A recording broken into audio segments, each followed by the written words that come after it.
Chapitre 4. Les glucides. Définition.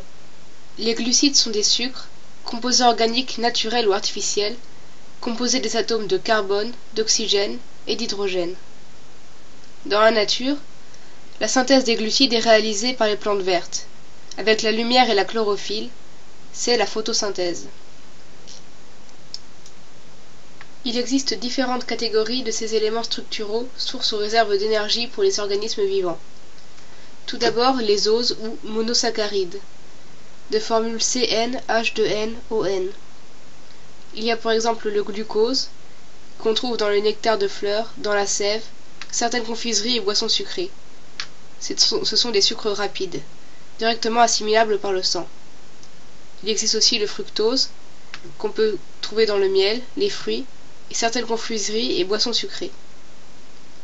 Deuxième catégorie sont les osides, qui sont obtenus par la condensation de plusieurs oses, de formule CnH2n-2, ON-1. Il y a deux exemples, le disaccharide ou diholoside, qui est le saccharose, C12H22O11, et qu'on trouve dans la betterave et la canne à sucre. Il y a également le polysaccharide ou polyholoside, qui est l'amidon et qu'on trouve dans le maïs, le blé, le riz ou la pomme de terre. Étudions maintenant les caractéristiques des glucides. Tout d'abord, le pouvoir sucrant. Les molécules de glucides, au contact des papilles, donnent une saveur sucrée. Ce sont les oses et le diholoside qui ont ce pouvoir, plus ou moins prononcé selon leur nature, leur teneur en sucre ou leur concentration massique. Les polyholosides, eux, n'ont pas ce pouvoir sucré perceptible.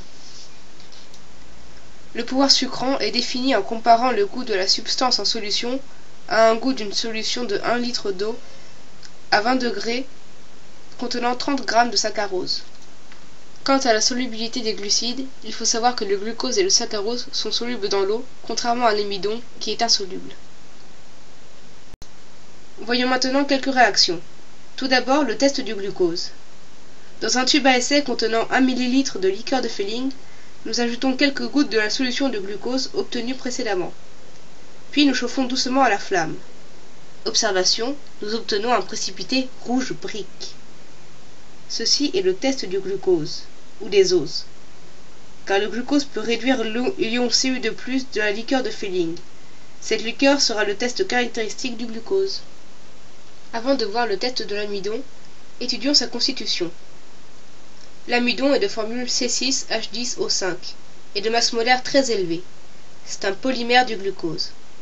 Un polymère est une macromolécule, une molécule géante, constituée par répétition d'un très grand nombre de fois d'une unité structurale appelée motif. Voyons maintenant comment se déroule le test de l'amidon. Dans une coupelle, nous mettons de la poudre d'amidon, à laquelle nous ajoutons quelques gouttes d'eau iodée. Au final, l'amidon prend une couleur noire ou bleue. Ce sera le test caractéristique de l'amidon. Ces tests sont bien sûr applicables sur les aliments. Par exemple, on trouvera du glucose dans l'orange et de l'amidon dans le riz. Étudions maintenant l'hydrolyse. Si on mélange du saccharose à 1 ml d'acide chlorhydrique et qu'on fait le test du glucose sur la solution obtenue, on a un précipité rouge brique. Lors du chauffage, le saccharose a été hydrolysé en glucose et en fructose. L'hydrolyse est donc la cassure d'un corps en plusieurs parties sous une action de l'eau. Voici la formule de cette hydrolyse. Alors comment ça se passe pour l'hydrolyse de l'amidon? Eh bien c'est très simple. On mélange la solution d'amidon à de l'acide chlorhydrique, 1 ml, plus de l'eau iodée. Là on obtient une petite couleur noire, on chauffe et la couleur noire commence à disparaître. Ensuite on mélange ça avec de la liqueur de Fehling, 1 ml, on chauffe et on obtient un précipité rouge brique. C'est donc que l'amidon s'est transformé en glucose. C'est ainsi que se passe l'hydrolyse de l'amidon. Abordons maintenant la synthèse de l'amidon par polycondensation du glucose. Une réaction de polycondensation est lorsque les molécules possèdent plusieurs fonctions chimiques réactives. Elles peuvent réagir entre elles pour former un polymère possédant une nouvelle fonction chimique au sein de son motif élémentaire répétitif. Comment réaliser la synthèse de l'amidon? Tout d'abord, préparer une solution enzymatique. Il faut éplucher une grosse pomme de terre, la râper finement dans une assiette et ajouter environ 20 ml d'eau. On mélange bien le tout, puis on le filtre à travers un papier filtre. Le filtre obtenu est appelé solution enzymatique, noté SE. Un test à l'eau iodée est négatif sur le filtrat.